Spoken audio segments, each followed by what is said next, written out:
Alors, moi, je suis Patrick Carléos. Je suis chirurgien pédiatre, maintenant à la retraite. J'ai travaillé quand même relativement longtemps, jusqu'à 72 ans. Et je suis membre de l'Académie nationale de chirurgie. Alors, ta question sur la médecine en général, comme pour beaucoup, c'est une vocation, quoi qu'on en dise. C'est rarement attiré par le qu'en dira-t-on qui rattache ça à l'argent, au prestige, et donc c'est la plupart du temps une vocation. Et moi, ma vocation, elle se résume un peu à mon histoire personnelle, familiale, puisque à l'âge de 6 ans et demi, j'ai perdu une petite sœur qui avait 9 mois au Maroc. Tout ça parce qu'elle a fait une otite qui s'est compliquée en mastoïdite puis en méningite, dans la mesure où en 55, on n'avait pas d'antibiotiques au Maroc. Il y a beaucoup de gens qui mouraient d'otite, d'angine, de méningite. C'est pour ça que chaque fois, ça me fait frémir quand j'entends sans arrêt les antibiotiques, c'est pas systématique.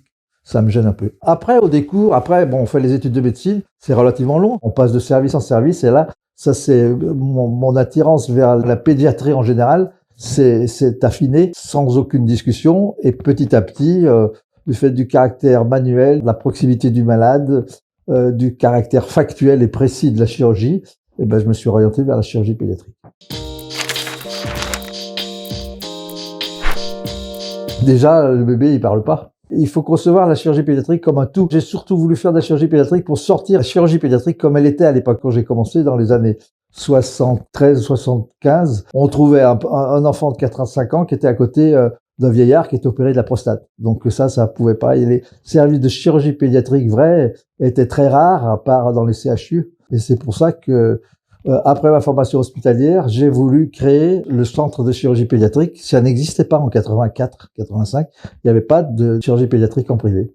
Donc en sortant de l'hôpital, j'ai voulu faire en privé ce qu'on trouvait à l'hôpital. Continuer à écrire, à publier, à faire des livres, à enseigner.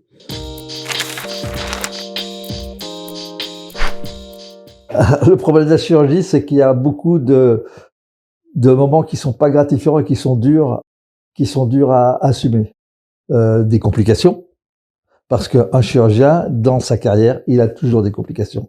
Le chirurgien qui vous dit, il n'y a pas de problème, je t'opère, tu viens, ça sera fait, il faut partir en courant, parce que soit il opère pas, soit il faut opérer quelqu'un d'autre. À ce moment-là, on n'a jamais de complications. Donc en chirurgie, le plus dur à supporter, c'est les complications, et c'est l'opération qui réussit pas, ou les décès.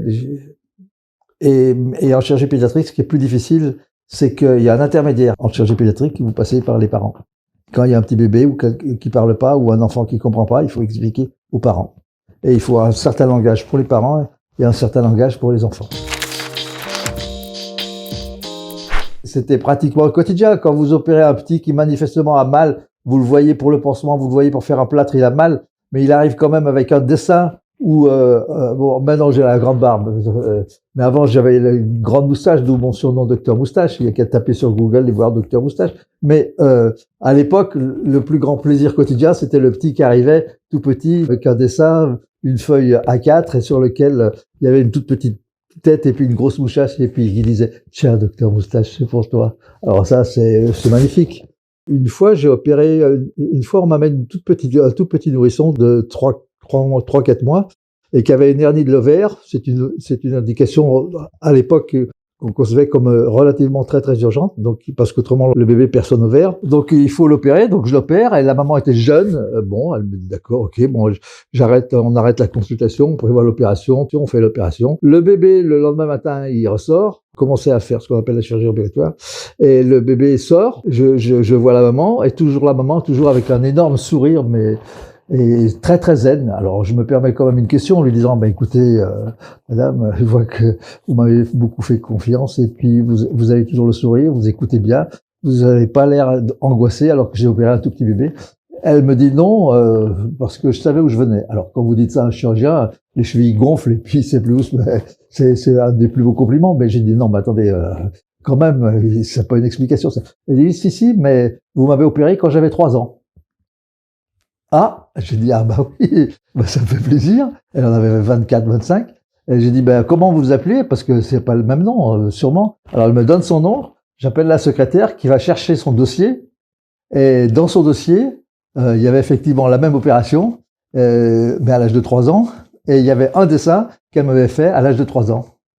Et elle m'a dit, alors, elle le voulait à tout prix, j'ai dit non, écoutez, si vous voulez, bon, on commençait les selfies, j'ai dit on fait un selfie pour vos parents, et puis le dessin, ben, je vous le fais en photocopie couleur, mais je le garde parce que j'ai gardé tous mes dessins de tous mes enfants, j'en ai des cartons entiers.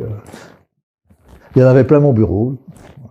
Je crois être le premier chirurgien à avoir un ordinateur dans son cabinet. En 83, c'était le début d'Apple. Et après, j'ai fait toutes les mises à jour avec Apple, sans exception. Donc, quand je suis parti, j'ai appuyé sur un bouton et ça m'a mis 62 383. J'ai 62 383 dossiers. Il n'y a pas que des enfants. Parce que, comme je te dis, il y avait les gardes. En garde, on opérait aussi des adultes. Si j'ai un conseil à donner aux jeunes et aux jeunes chirurgiens, et dans n'importe quelle profession d'ailleurs, que tu sois banquier, que tu sois cinéaste comme toi, que tu sois professeur, le seul truc, c'est la communication. Il faut communiquer. Et comment on communique justement? Eh ben, il faut être honnête, il faut dire. Il faut dire aux gens, ben voilà, j'ai une complication, maintenant on va essayer de faire, on va essayer de corriger, ça s'est pas passé comme je voulais, voilà, on devait faire ça, il s'est passé ça. C'est la communication et l'honnêteté, il faut être honnête aux gens, avec les gens. Il faut savoir à un moment pas se laisser marcher dessus et puis prendre ses responsabilités, être honnête. Il faut savoir refuser des indications opératoires. Il faut pas opérer pour opérer. Il faut dire, essayer de faire comprendre aux gens que non, c'est un enfant, il va y avoir la croissance, ça va se passer comme ça. Alors c'est sûr que pour un papa ou une maman, c'est difficile de se projeter à 15-20 ans, mais nous, on sait qu'on a vu telle chose déjà il y a 15 ans et que ça s'est passé comme ça. On peut leur dire, non, c'est pas la peine d'opérer. Ah ben ça va sûrement transformer énormément. Ça, c'est indéniable. Déjà transformé, la célioscopie a déjà tout transformé. Hein. Ayant connu les débuts de la célioscopie avec Philippe Mouret, il faut rappeler quand même au monde entier que c'est un Lyonnais qui, à la clinique de la Sauvegarde, a inventé la célioscopie. La célioscopie, c'est les chirurgiens qui opèrent avec des tubes où on opère sans ouvrir le ventre. Philippe Mouret a adapté le tube simple à une triangulation, c'est-à-dire qu'au lieu d'en mettre un, il en mettait 3. En mettant un gaz, ça gonfle et on voit comme... on voit bien plus, c'est bien plus précis. L'opération d'une vésicule, c'est-à-dire une cholécystectomie, qui est la première qui a été faite mondialement en France en 1987 à la clinique de la Sauvegarde par Philippe Mouret. Ce Français qui a inventé la celluliochirurgie, les Américains parlent de la deuxième révolution française. Et ce monsieur qui a inventé n'a jamais eu le prix Nobel, ni la Légion d'honneur, ce qui est impensable. Quelqu'un qui a inventé la celluliochirurgie. On a l'inventeur d'une technologie mondiale qui est mort ruiné. Il faut le dire aux gens, ça. Et ce qu'il faut savoir, c'est qu'au début, nous, quand on faisait de la celluliochirurgie, les praticiens, on était condamnés parce qu'on faisait quelque chose qui n'était pas reconnu par la faculté. On a eu des procès. On passait devant un tribunal qui s'appelait le TAS, le tribunal administratif de la sécurité sociale, et là, poum, on ramassait des procès. Alors que maintenant, si les gestes ne sont pas commencés en chirurgie par de la cellio, eh ben, on est condamné. Déjà, par définition, il y a entre 50 et 60% d'urgence. Donc, il faut toujours être là. Pendant les 10 premières années de mon installation, comme il n'y avait pas de chirurgie pédiatrique qui était connue en privé, et pour faire confiance à la fois aux familles, mais surtout aux confrères qui nous adressaient les malades, il fallait qu'ils sachent qu'il y ait toujours quelqu'un en présence et sur qui ils puissent compter. Donc, pendant 10 ans de ma vie, j'ai jamais pris un jour de vacances, ni samedi, ni dimanche, pendant 10 ans. C'est une application quotidienne, et puis c'est pas une application quotidienne de 5 ou 8 heures par jour. Hein. Moi, je faisais des journées de entre 15 et 18, voire 20 heures par jour, hein. Samedi et dimanche compris. Mais dès qu'il y a eu le téléphone mobile, toutes mes familles et tous mes enfants ont eu mon numéro personnel. Ils pouvaient m'appeler sans arrêt. Et ça sonne encore, des fois. De façon sporadique, mais ça sonne encore. J'ai eu la chance d'avoir une épouse qui était là pour tout faire. Heureusement, elle s'est occupée de tout, des enfants, des ménages, de la comptabilité, des choses comme ça, de tout. Non. La chirurgie, j'ai pratiquement fait tout le tour. Ce qui me manque, c'est de prendre un bébé, d'avoir un bébé, le tout petit. Moi, j'adorais les tout petits, jusqu'à 9 mois, 8, 9 mois, 10 mois, avant qu'il marche, de l'avoir ici, de le prendre comme ça à un moment. Et puis, il respire tout doucement avec son petit souffle, ou alors les toutes petites mains qu'on touche comme ça, j'adore.